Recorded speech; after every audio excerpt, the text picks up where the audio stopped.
you're going to have to forgive me, but we're starting today with a graph. Neutrally, can we pull up the graph? And Benji, you'll be used to this. So my question for you, this is the guiding question of this opening segment, the pre-show here. What could this be? So there's some things that you should notice here. Posted, this is a vidIQ graph. First of all, you recognize the UI, right? Yeah. This is the type of thing you see when you click, if you install vidIQ as a extension on Chrome, and you pull up YouTube, and you click on a video, this is the type of thing that pops up. Yeah. And so here are some things that you should notice about it. Posted in February of 2024. The video levels out at about 125,000 views around April of 2024. And then at the bottom, you'll see those blue dots. And those are a time that they changed the title of the video. It's kind of a new feature of vidIQ, I think, which is kind of cool. And so the first time that there's a name change is in February of 2025. Does it do anything?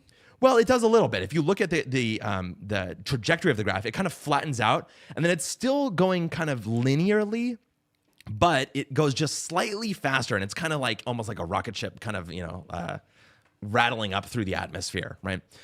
And it lands at about 215K by February of 2026. We're gonna put a pin in this, and so let's come back to it just for a second. So, an aside here, wearing my 12s jersey. Yes. What a season for the Seahawks. Great stories. We've talked about it before. Great lessons for creators, honestly. What a season generally for Seattle sports. You've got the Mariners, the Kraken are doing well. Of course, we win a Super Bowl. We got the World Cup coming to Seattle. Like, you could not ask for a crazier This summer, sports year. We might get our Sonics back, so that's crazy. Insane. And of course, Super Bowl champions. Any thoughts about the season so far when it relates to the Seahawks? I promise we'll get back to the graph. Oh, well, it is obviously a big deal when you win the Super Bowl, but I think most people wouldn't understand the story has a really crazy dynamic because there's just so many different people that maybe were almost desperate to win, but it seemed hopeless. Yes. And you got all this ragtag group. Yeah, it is right? ragtag. Yeah. From like weird origins coming together in really their first year and becoming a team. And to me, that's the coolest thing about sports like this. The teamwork, when done correctly, is just the most beautiful thing. And they executed at the highest levels of teamwork to win. I mean, I think that you're very familiar with that because you're familiar with putting together a ragtag team of people and achieving something incredible. You have a story to tell about that you want to share? Well, if you're talking about, I mean, there's been many. I know, but yeah. My favorite, of course, is Dancember. And Dancember being a 24-hour live stream we used to do where we dance for donations. It was basically, hey, if we hit a certain milestone of charity funds raised, we would dance for you, okay? And you get to choose a song, and we just have a playlist. And when it first started, it was me and Judy, and then a kid named Chris. He was known as Nice Chris, and that was it, okay? This tiny little team. And then eventually got up to a point where I think, the year that you were in it, and Sean Cannon was there, and so many other creators were there, Guy Cochran supporting with the gear, very much grassroots, Yes. A local support, outside of the creators that would fly in. That to me was bringing everybody's skills together. Everyone had their position, but no one did this for a living to put on a live stream show for 24 hours and to just dance on camera. Yeah. And that's what we all did. And we would raise sometimes $500,000. Yeah. And that to me was a result of everyone working together. And we had our own fourth quarter 1 yard line. We're down and people are hopeless. Okay. And I'm like, guys, we can do this. And then we get over that line. And I remember the first year was when we were going to raise $100,000. $100,000, yeah. And it didn't look like it was going to happen. And we only had 45 minutes left. Yeah. It's like, guys, I feel like regardless, we need to push. But if we push really hard, we can do this. And it was nuts. Up into 15 minutes, we raised $100,000, and everyone was all emotional because we gave it our all. Yeah. like nonstop. So yeah, in the world of YouTube and live streaming, we've been able to do that, and that's why it was like kind of our own Super Bowl. It was. And there's this moment, you talk about live streaming, and I bring us back to the Super Bowl. There was this moment in the middle of the broadcast. I don't know if you initially noticed this, but Mike Tirico, the guy who was calling the game, he called out that there was a streaker on the field. Yeah. Yes. And NBC, of course, didn't show it, right? That's kind of like the couth thing to do, right? And so it was handled very quickly. The game continued on. There was really not a lot of fanfare about the whole thing other than it being said. Of course, there's always a little bit of intrigue. What was this guy? What was he doing? And things like that. But it was ultimately, to some degree, all fun and games. Now, after the game, of course, as Seahawks fans, you and I are basking in the win here. But I couldn't help but notice, slowly trickling out over the next 24 hours, there was some coverage that the streaker was getting. Now, first, let me tell you what happened. There was a couple videos that started coming out where it showed that there was a guy that was shirtless that had some Wall Street bros trading jargon painted on his chest. He still had pants on, fortunately, in these videos. But he was running around. He was kind of ripped, going around, and he's dodging around a few of the guards. He actually makes a couple of good cuts to not get tackled by them. Did you guys see this, by the way? No, Yeah. I haven't seen it. Oh, yeah, I did actually see it. Yeah. Yeah. And so he almost makes it across the field, right? And actually, ultimately, he gets tackled by one of the players on the Patriots. I think he got scared of the player, and then he tackled himself. Yes. Because it didn't look like anyone had to touch him at that point. He's like, hey, maybe a security guard, but not like a linebacker. Yeah, so it turns out there's some detail on that guy. His name is Kyle Williams. He was a Patriots actually wide receiver, believe it or not. But of course, for an average guy not geared up, it's a big guy coming at you and coming at you fast, right? And so this Patriots guy's coming at him. And by the way, also this Kyle Williams guy, he was a Washington State Cougar. So on the Patriots, right? On the Patriots, neutrally is a Coug as well. Funny because no one else catches this streaker, but the player does. And as you say, Benji, the streaker slides like a quarterback who's giving himself up, so that way he doesn't get tackled. Because in football, you can do that if you're sliding a quarterback, you're protected. There's everything like that. But there's a rule in the NFL that if a player falls, like a slide in this scenario, they still need to be touched down by the opposing team in order to be considered a tackle. And so players are generally coached to touch down to players, just like to put their hand on them, basically, to ensure that the play stops. And so if you watch this video closely, you see the streaker slide, and Kyle Williams goes up and he instinctively just touches him down as if he's tackling, which just cracked me up the whole time. And of course, the stinger of the whole thing was that the streaker got more yards than the Patriots to that point in the game. So that was my little bit there. I've gotten more, but any thoughts so far? I did not notice the touch, but I'm going to watch it. That is hilarious. Yeah, these professionals, they practice this all the time. And even though it wasn't like a real game scenario, and it was obviously not another player on the opposing team, that his body took over. Yeah, and so here's good thing it didn't tackle the guy, because he would have hurt him. I think he was going in for the I don't think if he did not slide, he probably would have been tackled. I'm not going to lie. So here's the second thing. Here's what the streaker was actually doing. So we get to that's the detail. So here's now the motivation behind it. And so first, people take a look at this guy, and they see that he's got an @ with a handle on the back of his thing. So they start looking for profiles. And so people type it in, and they find out that he's this day trader, like a Wall Street day trader, and his name is Alex Gonzalez. And so his backstory is that in 2022, he was working at Dunkin' Donuts, and he started day trading and eventually became a millionaire, like within a couple of years, basically. At which point, he started kind of leaning into social media. And so he's like, oh, well, here's all my money, I'm here in my garage with my Lamborghini and my books. And then also just doing things like, here's how I do day trading. Here's how you should do it too, right? So becoming an influencer. But here's the next thing that started trickling out in terms of videos after the streaking thing. The next thing that came out was that if you look closely, he was wearing this thick pair of black Ray-Bans. And it turns out that those were Meta Ray-Bans that he was wearing. I saw the perspective of him running, and I figured he was wearing it. Was it vertical video too? I think he cropped it to vertical, but I don't know if it was recorded in vertical. It's a good question. And so, yes, he recorded the whole thing. He posted it to TikTok. And since then, he's kind of been dripping out content from there, showing the lead up to him streaking. But there's one more thing, which is that people have discovered that this is the second time that he's streaked.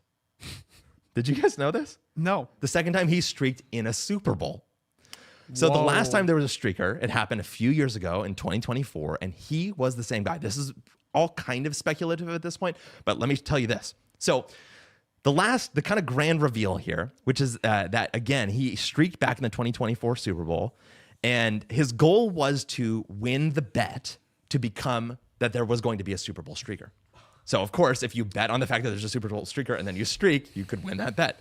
Now, I don't think he was able to win in 2024, but there is speculation that he was able to win in some like the Poly Market and Kalshi things, kind of the other like crazy betting environment that we're in right now. Not 100% sure about that. There's not a lot of great reporting, but I think the most important thing to do is to go back all the way to the very beginning and take a look at the graph. So the graph that we were showing is the vlog that he made of him streaking at the 2024 Super Bowl. And he posted it after the Super Bowl in February of 2024, titled, quote, "How I Streaked the Super Bowl in 2024." So at the very beginning, that's what you see there. Now, I told you that there was a title change in February of 2025. You want to guess what he changed it to in February 2025? How I streaked at the Super Bowl last year? Actually, how I streaked at the Super Bowl in 2025. He clickbaited people into doing it. So you see, it kind of worked, but it didn't really change it a lot. It just kind of like rattles its way up there. Now, guess what he does as of Monday? This is the day after yesterday, as of our recording, and the day after the Super Bowl as of the recording.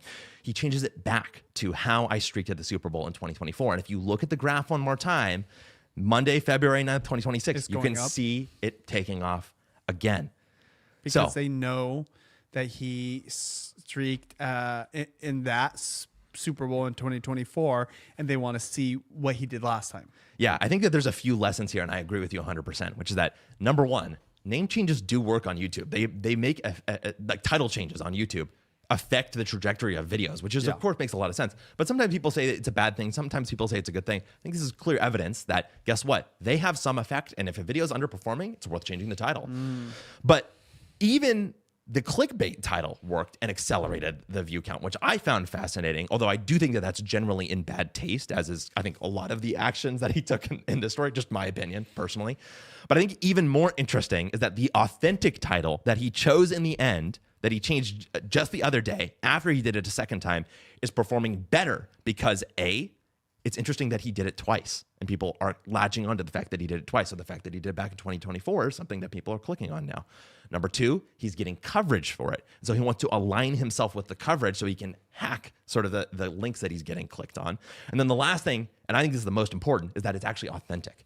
And so there's a real truth to it. And the fact that he's now done this thing twice adds an interesting layer of mystique to the thing that gets it even more views. And so that's the story of the 2026 Super Bowl streaker at our Seahawks Super Bowl and how it relates to YouTube. Get the year right. You know, it does actually make me think of my live streams.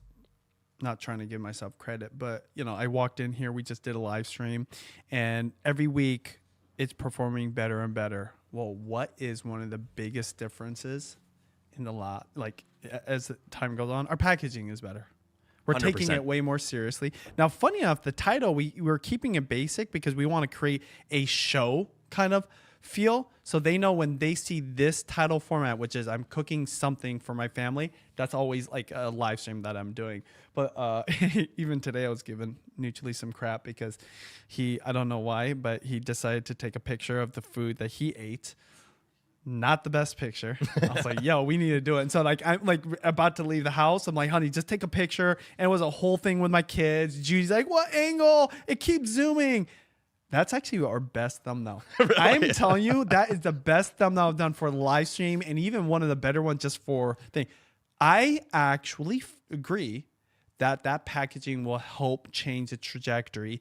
And that's why ultimately it's like, you know, like, you could have the most best tasting food, but if it doesn't look good, no one's even going to want to eat it. Totally. On YouTube, you could have the best video, but if no one is curious about clicking it, no one will ever watch it. 100%. So not just packaging, but packaging is way more important than you think. And if it's not working sometimes, I 100% will change a title. I have done that. I used to never do that.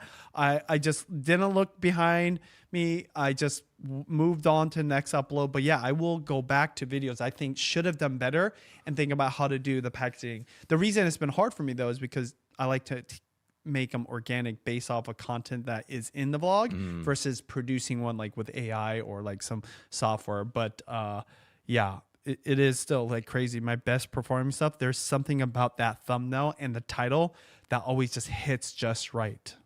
I agree 100%. And so one way to look at this is that, yes, the Super Bowl is one of the most produced pieces of live media every single year. It's just an incredible show. We talk about this a lot, actually, over the last several weeks. But the problem is that if you're producing something that heavily, you need a big team. You need a lot of money. It's one of those things that is really, really hard to do if you're someone who's doing something on your own, if you're doing a live stream like us here on YouTube. And so that's why this episode, we're sponsored by Ecamm, the powerful live streaming platform for Mac. And today I wanted to talk about something that's related to that idea of getting less complex. In fact, one of the things Ecamm told us is that you don't need more gear. You need a better system. And so, Benji, as someone who is doing these live broadcasts every single week, sometimes multiple times a week, you've done them 2-3 days in a row, and now you're going again here and doing a second broadcast in the same day. What is it about the simplicity and the way that you've made your system better that Ecamm has enabled?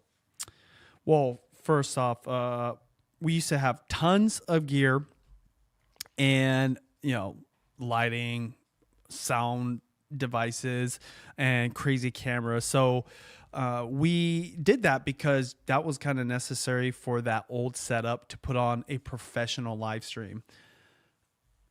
Now, a lot of our live stream is based off of the tech and the bells and whistles of the software. So that has no weight to it, no physical kind of like manifestation. It's all done on the laptop. So at that point, all you need is something to shoot videos.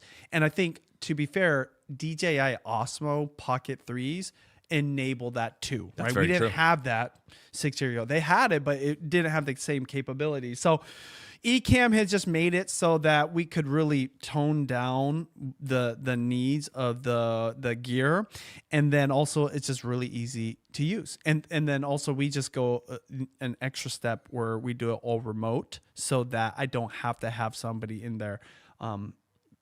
Because I used to have a producer inside of my kitchen running it, and then sometimes another cameraman, and sometimes it's a second cameraman, and now nobody. And usually who's running this show can run it all through the Ecamm software, and it makes it easy. But they bring in professional grade tools for like a consumer level software in terms of usability, ease of use, and speed. Yeah, I mean, the way that they put it is that even with a simple setup, you can get a professional level workflow, and I agree 100%. And so if you want to see how it works for yourself, you can start by getting a free trial at the link in the show notes and use code BenjiTV15 for 15% off your first month. Again, you can go to the link in the show notes, start the trial, and use code BenjiTV15 for 15% off your first month. Thank you so much to Ecamm for sponsoring our show.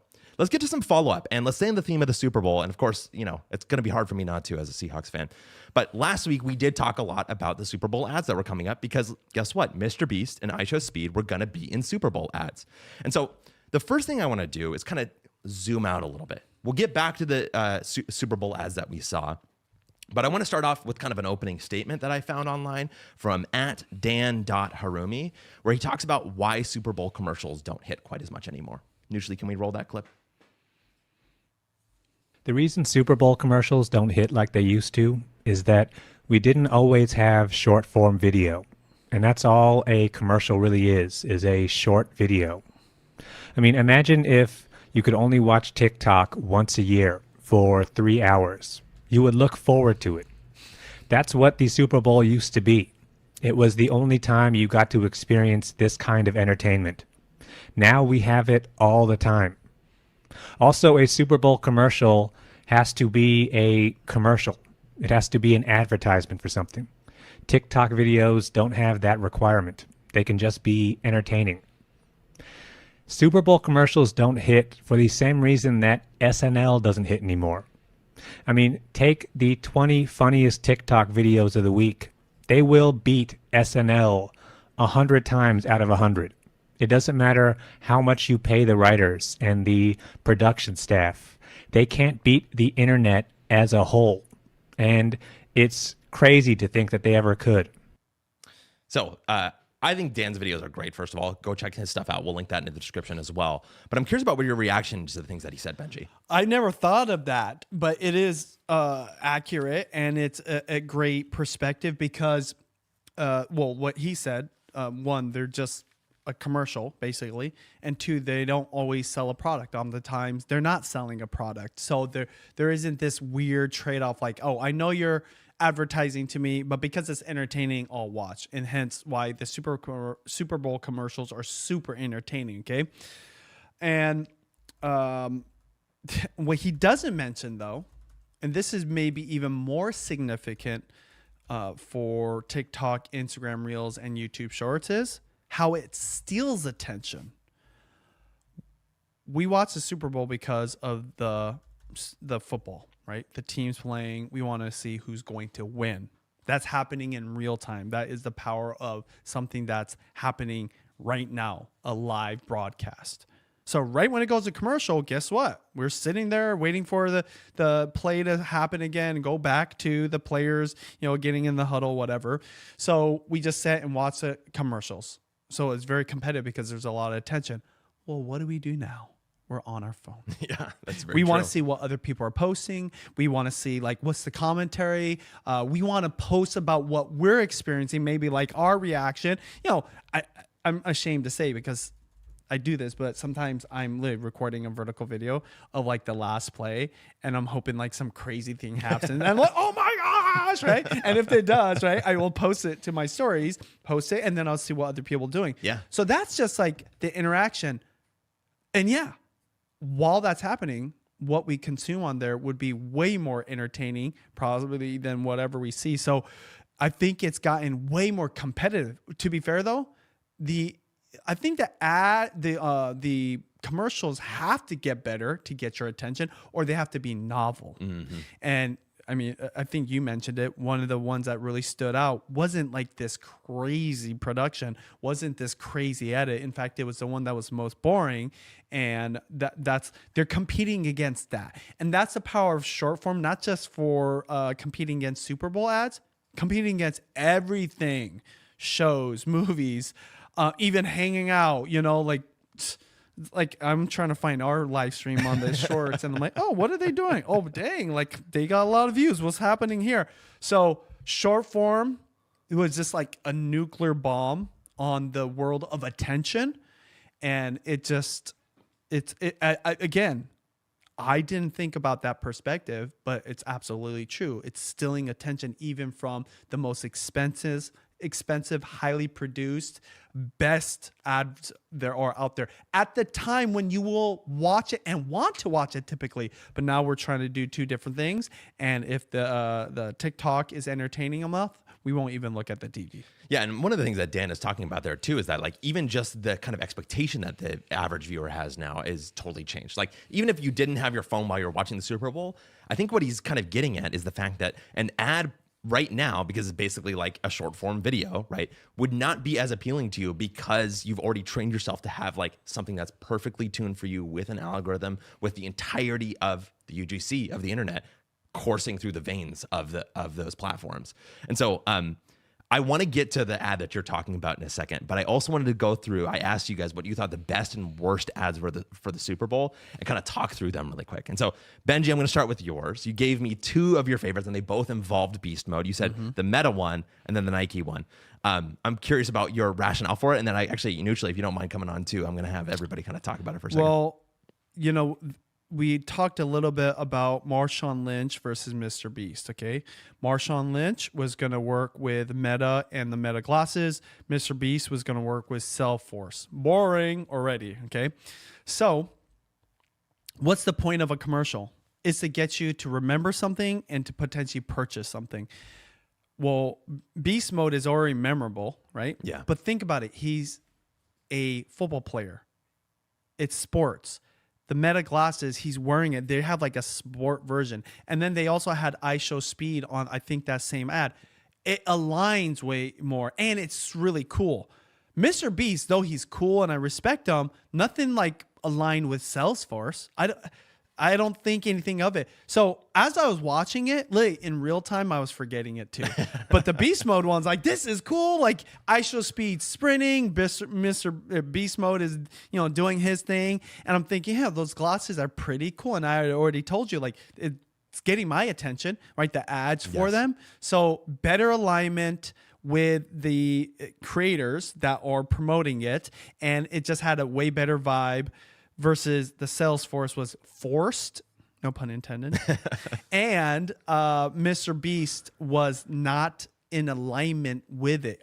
I actually think would have been better if Mr. Beast promoted, what is it, Beast chocolate? What's it called? Oh yeah, Feastables. Feastables, okay? That would have been better, right? Do a commercial there, you know.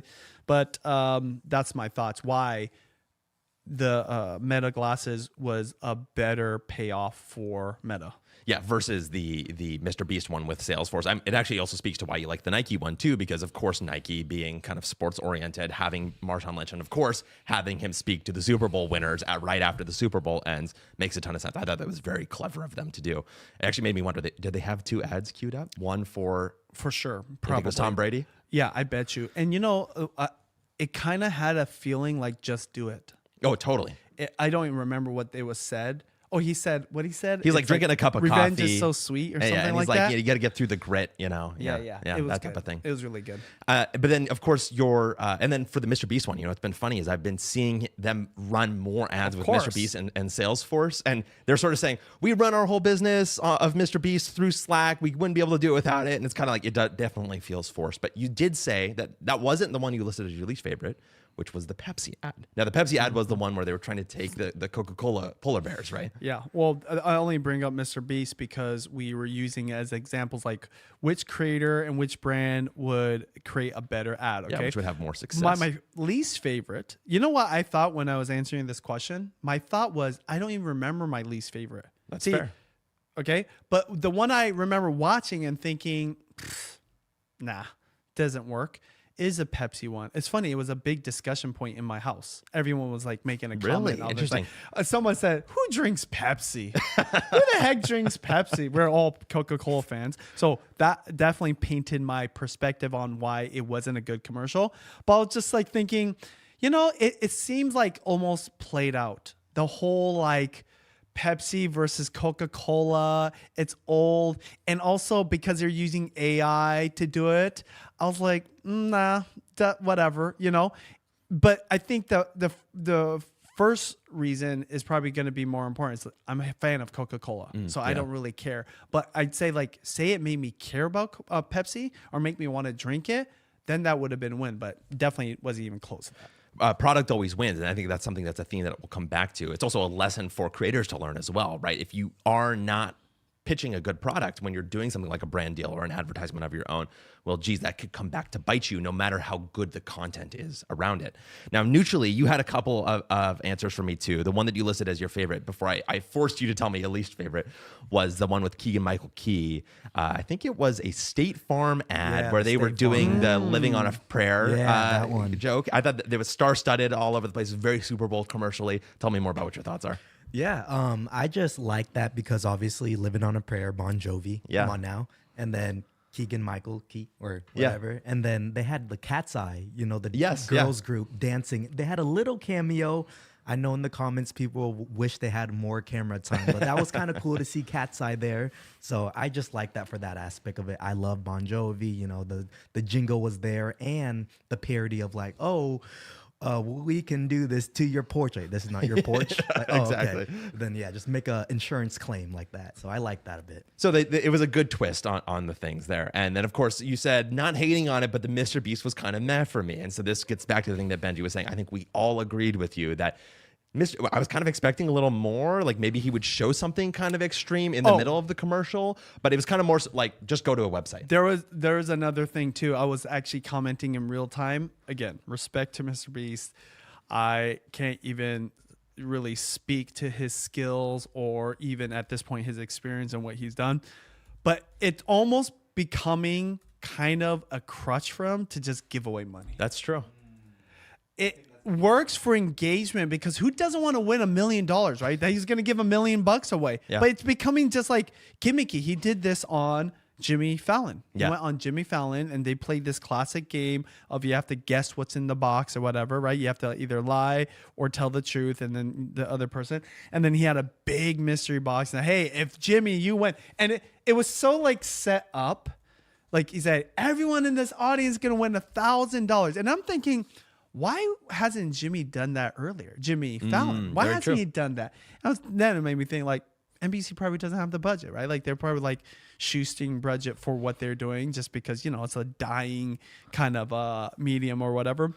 But then for Mr. Beast to just come on the show, number one, it's kind of flexing his wealth a little bit or his ability to get, funds for these kind of things. I was just thinking it just so played out. Yeah. It's just such an easy thing that now it just becomes a normal thing when he shows up to anything. And I don't know, like it is partly to promote, was it partly to promote his show, his new show coming up? Beast Games? I think that it's related, but I don't think Yeah. they called to action specifically. Yeah. But it's hard to know because all of it is just that same kind of shtick that he always Exactly. does. Right? And Yeah. that's why, that's why other ones stood out. I want to comment on Nuccioli's favorite though. Oh yeah, tell me. I feel like the State Farm one was the most ballsy and risky. Oh, interesting. Why is that? Because State Farm doesn't show up in that commercial that I remember until the very, very end for a split second, right? So like at first I'm thinking, I thought it was a real insurance company. I thought this crazy, like trashy, like insurance company that they're promoting was just like, hey, this is like the affordable insurance That's so company funny. in a time where insurance is so expensive. And I'm thinking, well, I would never sign up for it, but good for people that, Self-deprecating, yeah. yeah, this self-deprecating whatever. And then I'm watching to the end, and then boom, State Farm's logo. Everyone kind of knows what State Farm is, but then there was nothing about it, right? Yeah, that's very true. I was like, that is so risky because I'm sure so many people go like this. Oh, I missed the State Farm part. Interesting, yeah. So they understand the joke, but they don't understand the brand. Yeah, ballsy because it worked. His favorite. Yeah. But did it move the needle? Did it really move the That's needle? why they flashed Cat's Eye at the end so that you'd see the 100% though. The Meta one was the best one. That's the one that I believe will actually move the needle and get products sold because it wasn't just the tech of it. It was also kind of the, the aspiration of it because I show speed. Kids want to be like him, want to live stream like him. And what's he known for? Sprinting, and he looked like an athlete. And then beast mode, he's always wore glasses like that. It's almost like designed that glass for him. So I was like, yeah, if you want to have that same vibe. And then, what's Marshall and Lynch doing? Creating a lot of content right now. So this is a great way to create content. I actually think now we're at the beginning of people buying it the same way they bought Osmos. Interesting. Yeah, especially as creators, right? And Yes. the only question is whether that was a better ad for Google Glasses. Big fail. Didn't really go very far. That's and a throwback. yeah, I know. Jeez. Well, because they spent a lot of money. And there's Snapchat, whatever they had spectacles, their spectacles, but this is the first time, and just kind of cool for Meta that their product will move forward, and especially considering they had the what's their thing? Oculus. The VR. Now yeah. this, I'm telling you, because I've always said after all the different iterations from Apple Vision Pro to Oculus to all the different wearables, I actually believe the Meta glasses will break through and kids and grown-ups alike will buy it. I even went to the Meta website and I looked at all the different options and the pricing. I'm not in a position where I want to buy it right now, but I'm like, I think like, especially because I'm creating more content, this kind of makes sense. Well, I mean, they have proof of that because the streaker was wearing Meta glasses there as well. Yeah. But the other piece of that too is actually, I mean, if you think back to Casey Neistat's peak, one of the things that he did was make a video about Google Glass back in the day and saying, these are my favorite cameras, literally. Google Glass, even though it's a shitty camera, I don't get good audio out of it. I can still, the POV is priceless. And actually, we know a few creators too that love using the Meta glasses for creating content for things like Instagram. So you have an integrated piece there. Now, my least favorite ad of all of them was the Apple ad. Did you know that there was an Apple ad there? Did you guys see that one? Well, I obviously don't remember it. Yeah, it was actually an F1 Apple ad, and so they were promoting because they purchased the rights to broadcast F1, and so it was mostly F1 focused. But I thought it was just super boring. There's no reason to do it, so I was looking for the most boring one because I knew that we were going to be doing. You know, this. the one that always surprises people is the Christian one. Oh yeah, that one's great. Honestly, They do every that year. regularly, right? Every Super Bowl. Yeah, that one always surprises me because you're like, oh, what are they promoting? Seems like epic. Yeah, there's one that promotes Christianity, and I never go to the website. I don't need to because I'm already Christian. But I'm like, oh, cool, good for them. It's like Yeah, it's like, okay, good. Yeah, let's send people to Jesus, you know? But my favorites were, the first one was the Claude ad from the people at Anthropic. It's AI based. I'm a tech nerd. I thought it was funny. It was a good one that poked fun at OpenAI. Did you guys see that one where they were making fun of OpenAI a little bit? Yes. Yeah. So they were like, oh, well, they're going to put ads inside of the thing. We've talked about that a lot on this show, so I won't rehash that. But actually, my most favorite of all of them, and I think the best Super Bowl commercial, in my opinion, and it was controversial, was the Coinbase ad. Now, I have a clip of this as well where somebody breaks it down, but just to give a quick recap of it for those who didn't see it or for those who need reminding, it basically was just 30 seconds of karaoke, and that was the entire ad. And so if we can roll that clip neutrally, I'd love to take a look. This is from Ad Age. Let's break down Coinbase's Super Bowl karaoke ad. The 60-second spot, Everybody Coinbase, was created by Isle of Any and built around a specific goal: make the commercial feel like a shared activity rather than a performance. Featuring a karaoke screen set to the Backstreet Boys' Everybody Backstreet's Back, it avoids the cinematic visuals and jokes that define many Super Bowl ads, opting instead for something viewers can actively participate in. That approach reflects how Coinbase thinks about Super Bowl advertising. The brand's marketers told my colleague Tim Nudd that ads in the game need to feel more like a gift to the audience than almost any other communication all year. The brief asked a clear question: if the ad were 100% a gift, what would it be? The result is an ad running for the first 53 seconds without branding. Lyrics appear on screen before the brand appears at the end with the lines "Everybody Coinbase" and "Crypto for Everybody." Quote, "Coinbase didn't just buy an ad, we bought a vibe," said Catherine Furden, the company's chief marketing officer. "It isn't just for techies, it's for anyone who knows the lyrics to this song," she said. The creative team went through hundreds of songs before landing on the Backstreet Boys track, citing its karaoke popularity and lyrical fit. The opening line, "Oh my God, we're back again," also served as a callback to Coinbase's 2022 Super Bowl QR code ad.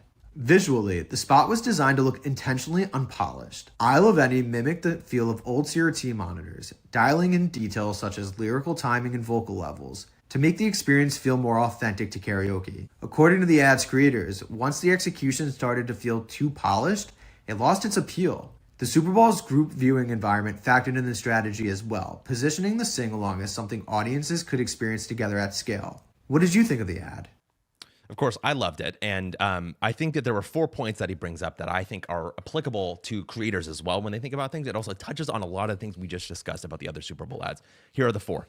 Number 1, participation. One of the things he talks about is that they're looking to get audience participation. Mr. Beast also tried to do that with his $1 million giveaway. I think this was a better implementation of that, just personally speaking. The second one was a gift. The company, the marketing person for Coinbase said, what we want to do is we want to make Super Bowl ads like a gift. It speaks to Dan Harumi's thing that he said at the beginning. It should be kind of just entertaining to people more than anything else, and that maybe you get a little bit of branding at the end. It's kind of speaking to what Neutrally talked about in terms of the State Farm ad. It was just mostly entertaining, then you get a little flash of branding right at the end. Coinbase did the exact same thing here, but kind of more extreme in a certain type of way. It's also something that you talk about as well, Benji, where you say, well, if you're going to do a brand deal and you're going to insert it somewhere, you should give value first and then do the advertising. So there's some harmony there as well. The third thing, which is near and dear to our hearts, is that it's unpolished. They said that actually when it became too polished, people tuned out. They didn't like it as much. And we talk about that all the time. The authenticity shines through when things are a little unpolished, because guess what? You don't take out the things that aren't perfect. And then the last thing is as Coinbase as a product, but I'll get to that at the end. Any thoughts about the 3 points or the rest of the commercial? I think that the unpolished is cool, but also it's not novel anymore. Yeah, that's true. Because they've been doing it for the last couple of years. That's what I thought initially. It's, oh, here you go. Someone's doing something different, right? We saw the QR code once or whatever. And when I did see Coinbase, my thought was, they're struggling. There was a time where like 70% of the ads had something to do with crypto or blockchain, and and that was like all the rage. And now you got one company, and this is maybe the last big one kind of left. Didn't get shut down. So, whatever. I think the best part of it was the Backstreet Boys, and I'm not even a big fan. I just got back from Vegas.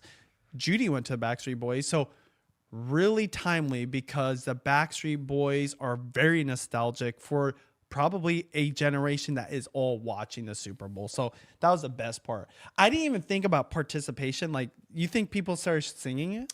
Yeah, the goal I think was like at big Super Bowl parties, people are drunk, they see it come on. It's kind of like, Okay, oh, see, we get and along, that we might get happen. going. Yeah. Like at a bar, I could kind of see that, especially if there's like a lot of girls. That's true right? too. All singing their, yeah, that's smart. And the last piece there is that Coinbase has a product, right? So I forget exactly what we talked about earlier, and maybe it was related to, it was Pepsi. You talked about Pepsi being the sort of one where it just kind of put you a foul taste in your mouth before you went in. Me personally, I'm not a huge fan of crypto. I think it's totally fine if you're doing it or whatever, but I don't see a ton of use for it in a lot of ways. I just don't see the value personally. I haven't had anybody explain it to me. But you know, the big takeaway that from a lot of people online is that it was polarizing because of the product at the end. So you have this commercial, you have this thing going. Maybe you either like it or you don't, which was already polarizing. But then at the end, it's even more polarizing after that. And so again, the product colors the rest of your feeling about the ad, because guess what? That's what you're doing. You're trying to get someone to buy a product. Let's go on to a couple more pieces of follow-up. First one is that sorry to bait and switch so quickly, but the next thing we're going to talk about is something we talked about last week, where we talked about Google traffic dropping across the web. So talking about ads a lot. Guess what? One of the big ways that the ad is funded is through ads, of course, which is why we talk about it on this show. But ads don't matter if people aren't coming. And so last week we talked about Google traffic dropping across the web. And the reason it matters was because it showed how AI was changing the strategy around search. Now, my personal thesis was that what happens to text first eventually happens to video, and that we've already begun to see this on YouTube with the introduction of shorts, but also importantly, as you pointed out last week, Benji, with the Gemini button on YouTube videos that you can just click and have things summarized for you right away. It's like you can't get away from it. It's crazy. And so here's what has happened. This is from Benjamin Mullen at the New York Times. He says, the Washington Post told employees on Wednesday that it was beginning a widespread round of layoffs. The cuts announced in a video call with employees are a sign that Jeff Bezos, who became one of the world's richest people by selling things on the internet, has not yet figured out how to build and maintain a profitable publication on the internet. The paper expanded during the first several years of his ownership, but the company has sputtered more recently. Quote, the actions we are taking include a broad strategic reset with a significant staff reduction, Matt Murray, the Post executive editor, said on the call. I just bring this up. Don't need to talk about it a lot unless you have something to say, Benji, but just a couple things here. It's happening. Things are declining. So again, think about what that portends for the rest of the creator economy, because what happens in text could spread to the rest. But also kind of interesting that Jeff, like they poke fun at Jeff Bezos here, but that like, hey, listen, creators are running a internet publication every day, and even one of the best businessmen on earth can't do that. So yeah, one of the reasons why YouTube was so successful at the very beginning is because of this exact same thing. So let's just take recipes, for example. Where did you get recipes from before that?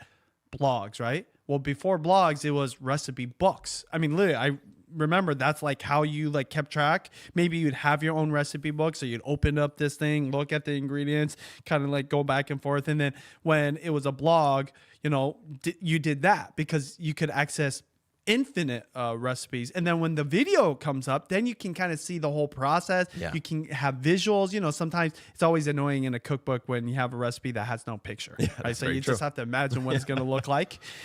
So the way YouTube kind of crushed blogs to a certain degree, I think blogs had their use still. AI is crushing everything. It's so for video, for example, people are like, oh, but you'll never replace a video. You know how many times I don't look at recipe videos or don't look at recipe blogs because AI just gives me that quick fix and it's free.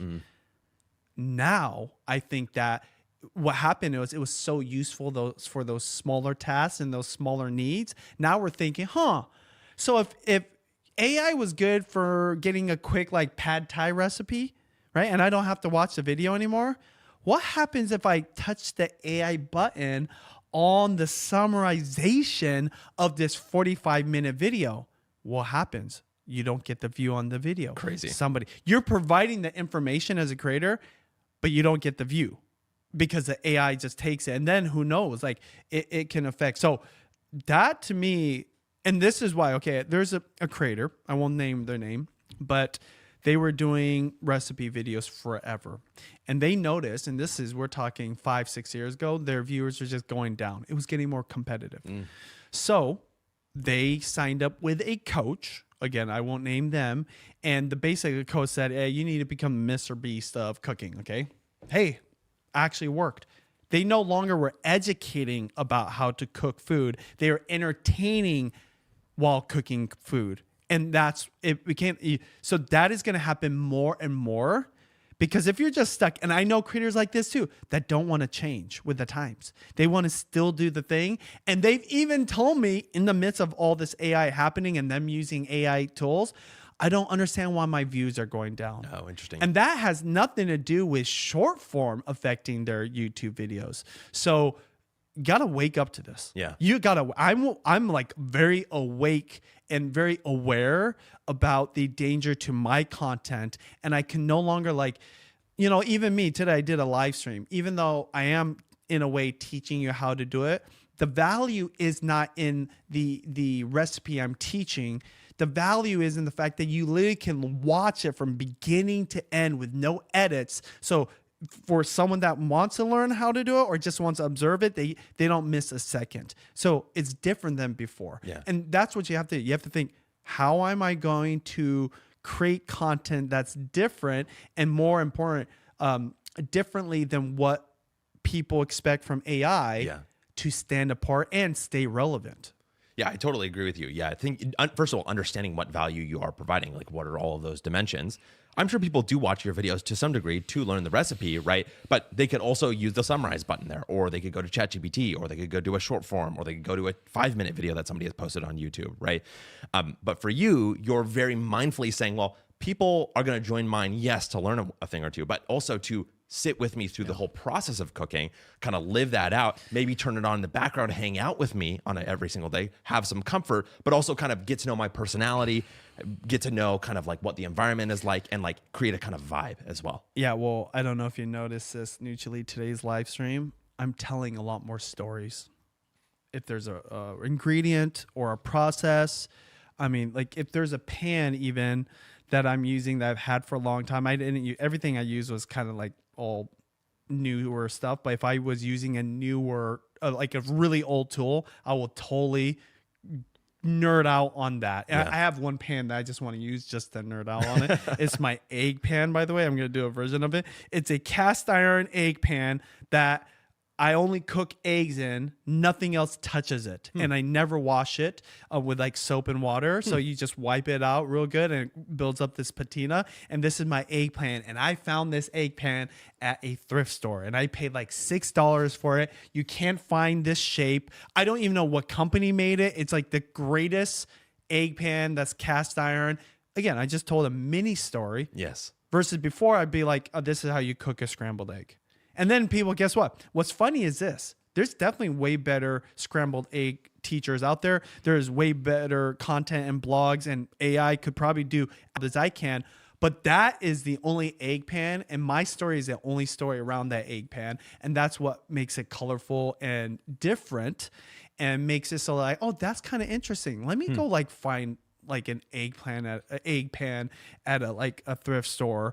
And what's funny is that gets that person to go do something that otherwise they wouldn't. And they might have just used a cheap pan or whatever. So more personality, more opinions, more perspective, more experiences, more stories. And none of that has to do with the information education or like the things that you would think of or you did before as somebody that was offering information as value. Here's a little information for you. This is feedback from Doc Rock last week. You were giving a rant at the end of the episode where you're kind of pontificating about, you know, what was making Instagram meaner than TikTok and what was kind of leading to all of those things. And you were talking about the idea of woke, and I just wanted to highlight his feedback in there because he was in there live and I didn't get to say it live because I missed it. But he says, that is not what woke means. That is what people who have co-opted the term think it means, but not the real definition. It is literal and means, quote, open your eyes and see what's really going on, end quote, like don't walk through life with eyes closed, missing what's being pushed on you. Any thoughts about the idea of the definition there? 100%. I agree. The way we define or what makes somebody woke is different than before. That's why sometimes I literally just said it right now. Did you not hear me? Like 20 minutes ago, like I'm awake, right? I'm aware of what's going on because you're woken up to the reality of things. Now the way we're using woke, or even the way I define being woke, is because somebody asked me, hey, what does that mean in culture right now? But 100%, but what's that have to do with anything? Oh, just it's a piece of follow-up. Oh, yeah, I just want to include it. Oh, yeah, I agree. And, it's funny, Doc said that him and I come from a generation where, again, that would have had a different meaning. And then I'd say even him specifically, right? And his ethnicity or his background, even more so, right? Yeah. Like, don't walk through life just kind of like sleeping through this false reality. Wake up. I mean, think about like The Matrix, okay? Neo, Keanu Reeves. Red pill or blue pill? Yeah, takes it and then he wakes up and he's like outside of the Matrix. That's what it used to mean. But now what's happened is the way people thought they were waking up to things, they're living in another false reality. Okay. And that's why like it's been co-opted by these people. Yeah, I think a big thing for me too, and the definition of these terms I think will always be debated, just like all terms are. Everything is a little bit fluid, but I do think that there's a big piece of it, which is that a lot of these social media algorithms are leading to things where it affects your perception of reality. So if your eyes are open, but you're seeing something that you think is real and is not real, there you go. It could change how you feel. And guess what? AI is the next version of that. Let's move on to some fallout here.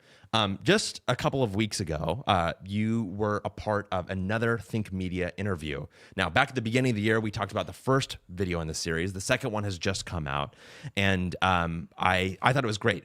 Once again, one of the core takeaways that I saw there was about how you can vlog even with a boring life by vlogging just one part of your life. The best example that you gave up of that was our student Carrie, who admitted to us, she's like, I'm afraid that I don't have an interesting enough perspective, that I don't have an interesting enough life. And you shared her story on Sean's interview of you. And I'm curious if you could bring that up again and speak a little bit about what your experience was like there. With the interview or with Carrie? Well, with both. Yeah. Well, I'd say Carrie, I'll start with her and her story. She, for whatever reason, maybe the way she thinks she looks or the way she thinks she acts or the way she thinks she lives, makes it so that it would be perceived to be boring and not entertaining and no kind of inner, like value to watch her videos. Okay. What's funny is as I'm trying to coach her, she says something that really piqued my interest. I'm someone that loves to be healthy, loves, trying to get healthier and helping other people to live a healthy lifestyle. Yeah. And she says one thing that I thought was super interesting. It was just a one-liner, by the way. And she turned that into a whole video. And that was one of her viral hits, right?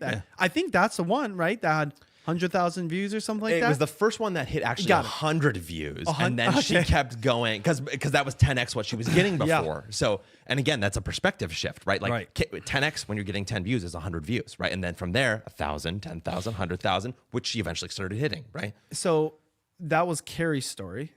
But I think more broadly to other people, and this is what I was trying to say to Sean in the Think Media interview, most people don't know they're interesting until other people know their story. Yeah, very true. So you just got to start talking about it. And what's funny is if you think you live a boring life, you probably live the same life as somebody else. And that is the relating fact that makes you interesting. Yeah. Wow, there's somebody just like me. So all you got to do is just start talking and sharing what you do and what you feel and all that kind of stuff. And once people like know who you are and that you're like them, that makes you interesting to those people. Okay, like let's just say like Kim Kardashian would be a good example. Carrie and Kim are completely different people. Well, people that can relate to Carrie, they might not be able to relate to Kim for sure 100%. So to me, like that isn't, it's like not good. But Carrie would be, I need to be like Kim Kardashian. I need to drive nice cars. I need to be flying on my private jet. And once I can do that, then people might watch. But no, this goes all the way back to the very beginning of YouTube. And I learned this from my wife. She wasn't a professional makeup artist. She had no education being on camera or like experience or anything like that. She made some like fun videos, I think, with her cousins back in the day. But that's it. And then third, she definitely didn't live in an exciting area. And we still live in this like farm town north of Seattle. Yet she started making these videos with really crappy camera, shoe boxes for a tripod, the worst editing software known to mankind that shouldn't even exist anymore. And not only did she get views, she got a lot of views, and it basically kickstarted her whole experience way back in 2008. And I thought, you know what? It's the fact that other people, and they put this in the comments, the secrets are right there, that they can relate to her. Yes. There was nobody like them talking about this stuff, or someone that they felt like match who they were. You know, with the Asians, you know, they have like the kind of unique eyelid, right? I forgot what it's called. So when you're doing makeup and you have that unique kind of physical element of your face, you're going to put on makeup a little bit differently versus like a white lady in Hollywood that doesn't have that. She's, oh, just do it this way, but it doesn't work on your eyelid, right? So you need someone. So that's just one example of how the relatability makes it so that they would rather watch you than the professional over there. So anybody can play this game. And what's interesting is we kind of lost that because that relatability is what made it novel in the very beginning. And then as we started bringing in more professionals and more production and getting, you know, to basically just leveling everything up, we lost that a little bit. And then guess what happened? Shorter and shorter and shorter, more, you know, all about attention. TikTok. Yep. And then we get reels, and then we get shorts, and then out of nowhere we get COVID and we're all in lockdown. We're like obsessed and addicted over short form content, but there was something else brewing, and it was just, again, maybe because we felt lonely, like as a society being locked down and separated, we wanted to connect with people again. And that's where I think long form and YouTube had this unique kind of like jump start. And now I said the last 2 or 3 years, I feel like we're in a new 2008. That's when we started.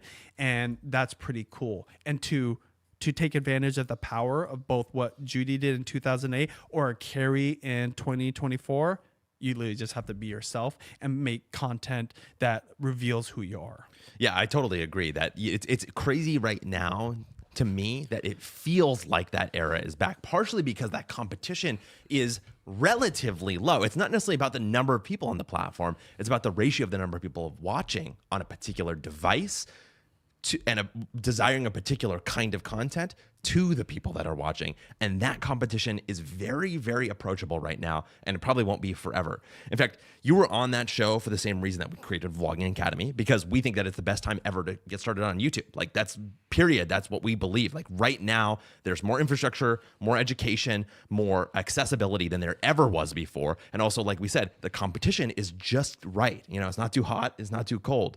And so I think that there's a rare opportunity right now to start early. Right now, you might think, oh, YouTube's 21 years in. It's not early, but it is for the next phase of YouTube, right? And I think that ultimately the upside is basically limitless, and that one of those upsides is eventually going to be Netflix, which gets to the next topic. So a common theme on this show is the competition between Netflix and YouTube and everybody else. The most competitive of that everyone else for YouTube, I think, is in particular Netflix. So a little while ago, we talked about the fact that there would be a hearing about the Netflix Warner Brothers merger, and it happened, that hearing. So Ted Sarandos went on to Capitol Hill and testified. And the core question that they're asking, because this is a merger, is this merger creating antitrust issues? Is there a monopoly kind of issue in play here? And in business and in law, for those who are not nerds like me about this type of thing, the question comes down to how you define a market. And here's another way to think about it. This is the question that you should remember. Is Netflix a YouTube competitor or a Hollywood competitor? That is the core question at the heart of what they're trying to testify for right now. So I want to quote from Todd Spangler at Variety, where he talks about what was going on at that hearing. He says, Lee asked Sarandos that why Netflix needs to buy Warner Brothers Studios if Netflix is already planning to spend $20 billion, up to 10% on original content in 2026. Quote, Warner Brothers is both a competitor and a supplier, Sarandos said. Our history is about adding more content and choices for consumers.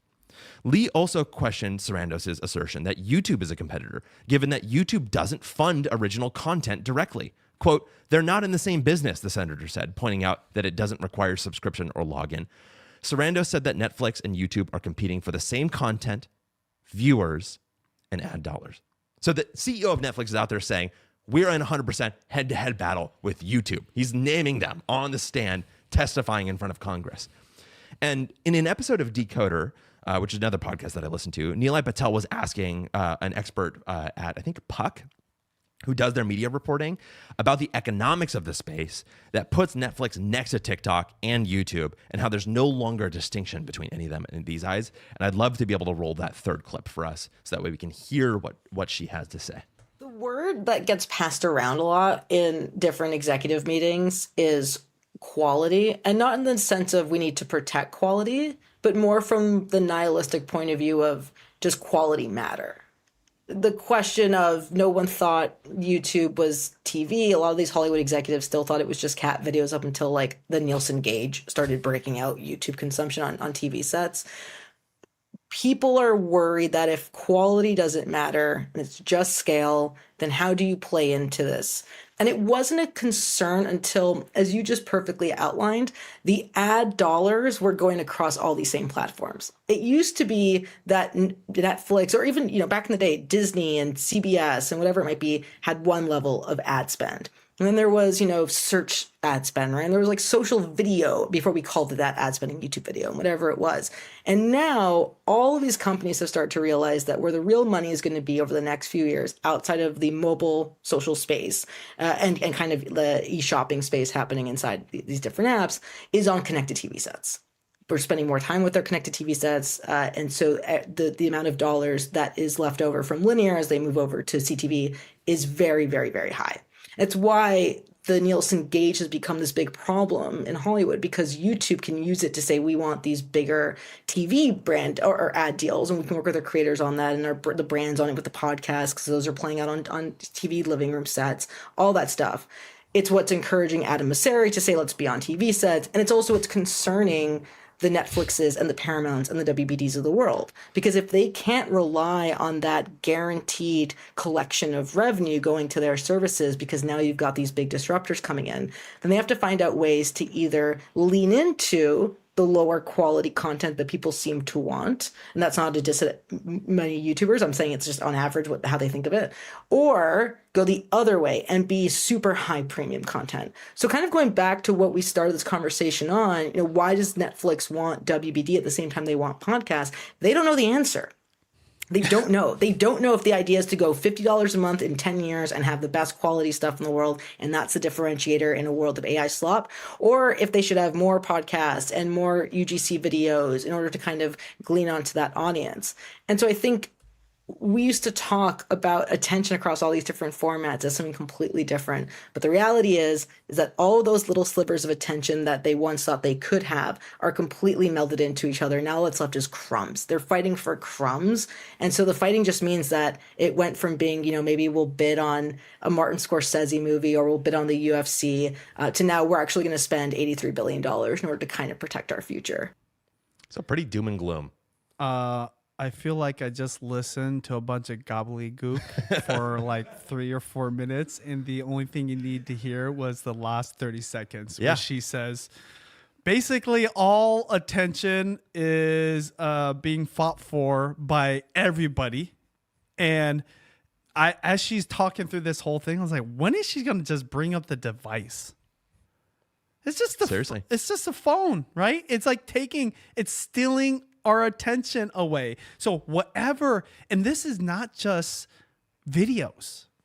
It could be like the latest, greatest app, the latest, greatest games. It could be social media. Like all of it is competing for your attention, whatever. And usually it's whatever is novel, whatever is kind of like gonna, kind of entertain that brain of yours better.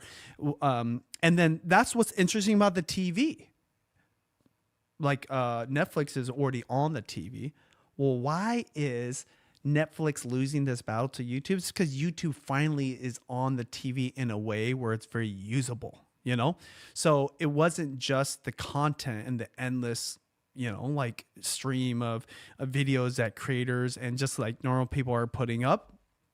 It's just the fact that the app works really well now, right? Because YouTube was already stealing attention on the phone for sure, right? Just like social media was, but now they're just dominating both devices, the TV and the phone. So yeah, it's just funny. Like that was like a really smart person just saying something really, really simple. Yeah, and I think the thing that stood out to me most there was that the fact that these advertisers are now putting all of their money into the bucket of we are going by device. There's no special tier for this is for broadcast television. There's no special tier for this is for the phone. There's no special tier for this is for streaming in particular. They're saying if you're on TV, we're treating you like TV, including YouTube, including Netflix, including NBC on broadcast TV. If you're on the phone, we're going to kind of treat you like the phone. And so we are literally seeing the flattening of the economics that Susan Wojcicki, rest in peace, told us about 10 years ago at VidCon when she stood up on stage and said, listen, here's where all the attention is. Here's how we're targeting ads. We're giving everybody better return on investment than traditional broadcast TV. Just wait 10 years and things will change. And she was right 100%. You know, one of the best examples of good alignment between brand, device, content, and consumer is Uber Eats. Uber Eats was one of the advertisers. Oh, yeah. Not just in the Super Bowl, but all NFL. Okay. Yeah. Why is that perfect? Because, man, I might have got a whole bunch of food ready, but if I ran out of food and then I see an Uber Eats ad and it's entertaining, catch me, man, I really might want to get those chicken wings from Buffalo Wild Wings, right? And it's just perfect because the moment, the experience that you're in, which is watching football, and on the TV, right? And then the fact that you're in your living room and then you have the app on your phone, it's like, oh, shoot, you know what? I should make that. Versus like Salesforce. Salesforce just doesn't fit. Yeah, you're not going to set up a Slack room. So in the middle going of the to NFL your game. point is, I think that you have to start thinking about the device and the situation as well as an advertiser, because again, it's like action. I told you that story about the tea tumbler that I bought in less than 45 seconds. Yeah. Now, funny enough, I wasn't trying to drink tea right at that moment, but you know, like that's the way you've had the pain point before, and it spoke to you at a time where you recognize that pain point could be solved. Yeah, and then timing is another thing too. Yep, exactly. But that's why I say the Uber Eats app advertisement during the football game is the perfect time because you want to eat more snacks, right? If you're at a bar, you probably order something else. So I think that going back to Netflix, we've just freaking beat this horse to death. Everyone's in trouble because of short form, and AI is just making it even worse. And so it's like a battle. It's a big battle right now. And that's why I think even like YouTube is not immune to it, because AI apps are just getting used more and more and more and being more interactive. Think of how much time we're talking about views on a video because, you know, a recipe being taught by ChatGPT is as good, if not better, than like a blog or a video.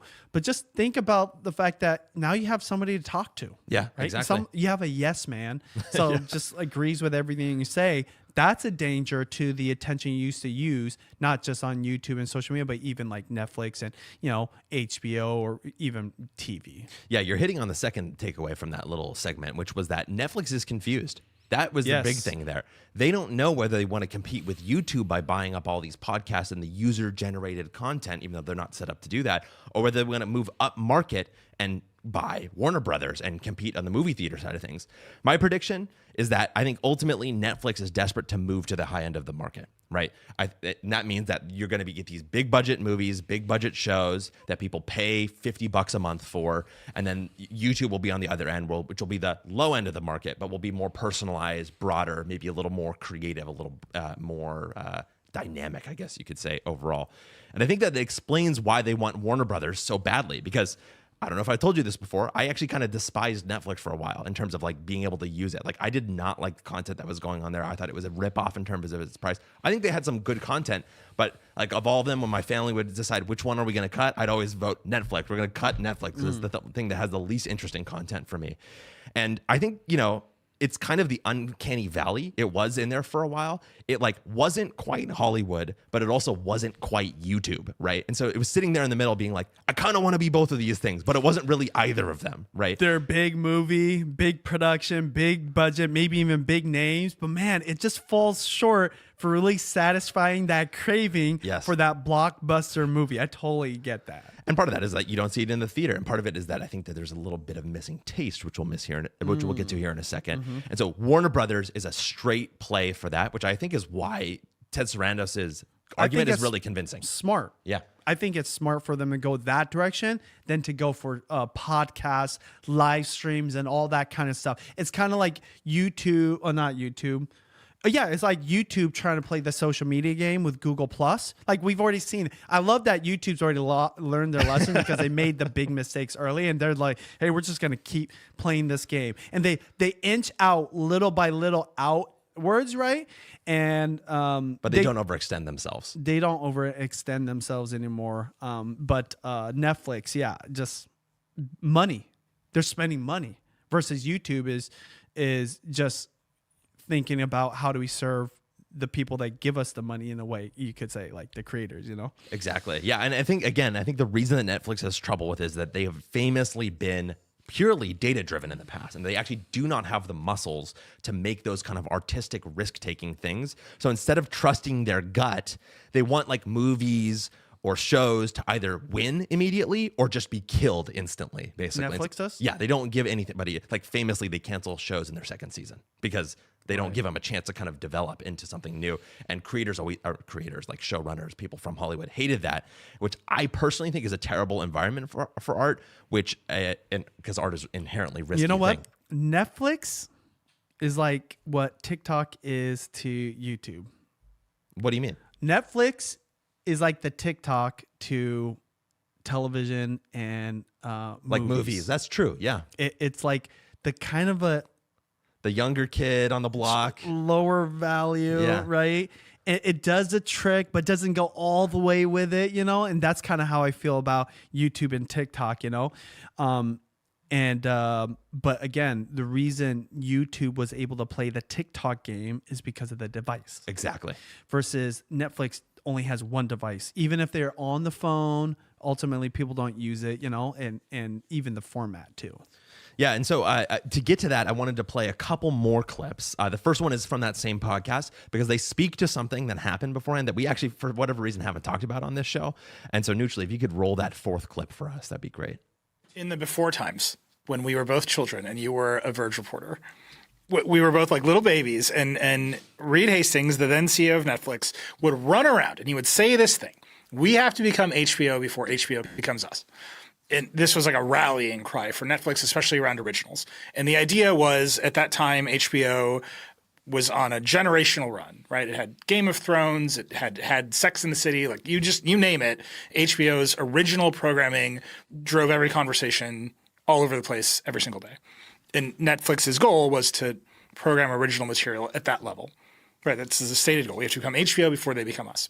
HBO never figured out its distribution on the internet in like meaningful ways, so we can set that aside. But that was the idea. Netflix had to figure out original content as good as HBO's before HBO figured out internet distribution. Netflix doesn't seem to have done that, right? If the problem is we have to go license someone else's library, the only conclusion you can draw is, well, they didn't figure out how to build their own library. They didn't figure out how to become HBO. So there you go. It's exactly what we just said. They need to go out and buy the library because they don't have people creating it and they don't know how to build it themselves. Now, there was an amazing clip going around the other day of a Joe Rogan episode that had Matt Damon and I think it was Ben Affleck on it. And maybe you've seen it, but let's go ahead and roll it for those who haven't. I mean, it's just a very different level of attention that you're willing to, or that you're able to give to it. And that has a big effect. And it also ends up having an effect, or is starting to have an effect on how you make movies. Like, for instance, Netflix, the standard way to make an action movie that we learned was, you usually have like 3 set pieces, one in the first act, one in the second, and one in the third. And, they kind of ramp up, and the big one with all the explosions, and you spend most of your money on that one in the third act. That's your kind of finale. And now they're like, can we get a big one in the first 5 minutes to get somebody, we want people to stay tuned in. And it wouldn't be terrible if you reiterated the plot 3 or 4 times in the dialogue because people are on their phones while they're watching, you know what I mean? Oh, no. And so then it's going to really start to infringe on creatively. how we're telling the but story. then you look at adolescents who didn't do anything. So, they go on to talk about, there's a little bit of a balance still at Netflix, but this idea has been floating around a lot about Netflix, which is that they expect you to be on your phone while you're watching shows, which, by the way, if you're trying to make a show that either succeeds or gets killed right away, means that you're just paying attention to the data and you are not going to let a lot of great art kind of like take the risk because you just want to hook someone and keep them watching while they're on their phone. So you're going to talk about the plot a lot rather than showing what's going on in the plot. And it's clear that that was annoying the two of them as they were making shows for Netflix, although it seems like maybe some of that has changed. And I guess to me, we'll close out the show with this. That is a clear piece of evidence that shows you how the landscape has changed from beginning to end. We began the show talking about traditional media and the Super Bowl. We kind of middled with the discussion around YouTube and what's happening there. We've ended here with what's going on with Netflix as it grows into the new Hollywood role. So I'm curious about what your thoughts are and perspectives are about great art, where YouTube stands in that, and what the opportunity looks like for creators. Well, the irony of it is we are obviously a YouTube first channel, YouTube first creators, and we really believe that YouTube will dominate the next 10 years. Netflix just told Ben Affleck and Matt Damon, hey, we need to do stuff in the movie or the show to take them away from their phone that they're probably on, or like really like make sure to make up for the fact that they're not paying attention to the Netflix video. Well, on YouTube, there isn't another phone you're checking. You're just watching. Now, sometimes I will go back and forth through apps, right? But if I'm watching it, it's like taking up my whole screen. So creators on YouTube can actually be creative. They can actually tell stories in a very pure manner, And I'm not talking about YouTube shorts. I'm talking about YouTube videos, long form. And this is what, it's funny, even me, it's not like I'm winning in awards yet or retiring from my live streams. The plan is to keep growing it, but when I'm doing it, I'm not like thinking, oh yeah, like they might be distracted by something else or whatever. I'm just like, I'm doing the thing that I love doing, and I'm just going to start it. I'm going to give it my all, and then I'm going to end it. So it's very pure. With art, you do want it to be as pure as possible. That's why when it starts becoming about just the production or about the hook and the strategies and all that kind of stuff, it loses some of that magic. This is where HBO is the best. HBO is the best storytellers in the game other than Hollywood, like big blockbuster movies, or in television, right? Like in Office or any of the networks. Everybody else is trying to play the angles. So as creators, you got to tell your own stories and do it in a way that was very pure. And though it's not like a HBO, but we're not trying to compete with HBO. It's just like a different kind of like a moment in someone's life that you're trying to serve. You can be pure in that manner. Like, this is what's crazy. Netflix is literally thinking like, how do we beat YouTube, right? So the people that are creating the movies, we were literally just listening to Ben Affleck and Matt Damon say this, like, how do we compete against YouTube? No YouTuber ever thought, how am I going to compete against Netflix? How am I going to compete against TV? How am I going to compete against movies? And yet here we are, where we are competing against those things. We are, but it's not because we're trying to compete. It's because we're pure in the game that we're on, right? And really what we're doing is competing against other creators for that attention. And when there's a lot of competition, it rises up, right? There's no gatekeeper, so it's just like freedom, a lot of crap, but a lot of amazing stuff. And those are the people that rise up to the top, and they become like Marquez Brownlee is like a good example of this. Obviously, like tech world is kind of unique, but at the end of the day, like his creative instincts is what makes him so special. Everyone thinks it's his tech like know-how or his experience in the tech world. That's part of it for the tech niche. No, but it's his taste, right? Like he knows like what colors. He knows like the moments to cut and the moments to leave and the moments to really highlight. He does that in his thumbnails, in his titles, everything, like how he looks and everything. And when he talks, like he's just cool, right? It's funny because who would have ever thought someone from the tech world would be cool? Okay. Even if you look at his early videos, it wasn't like he was in the direction of being like on GQ magazine, which he's probably been on GQ magazine or something. That's right? a good question. You know what's funny? because artists become cool when they get to be artists, not when they play a strategy or they get corporate or they make a lot of money. No, that's why like artists are remembered forever, Michelangelo's and all that kind of stuff. So if you want to win the attention game, don't compete against other people that are competing for the attention, right? Play your own game at the very highest levels. And if there's any competitions with other people that are doing the same thing as you and you're trying to beat them, kind of going back to the Super Bowl, right? Like, oh, Mike McDonald said it. What do you think when everyone's saying this? It was never about them. It's all about us. And it's kind of cheesy, but what he was saying is like, we were just focused on what we were going to do, what we were going to do to get better, and how we're going to play the game at the very highest level. What you saw was a boring Super Bowl because the Seahawks literally played the very best ball they could play. They obviously strategized based off every single team, but at the end of the day, even like someone was like saying, hey, we noticed you're kind of like relaxed on the field. You guys aren't all hype. Did you guys go out for drinks? And like the guy that won the MVP is like, no, I just went home and hung out with my family.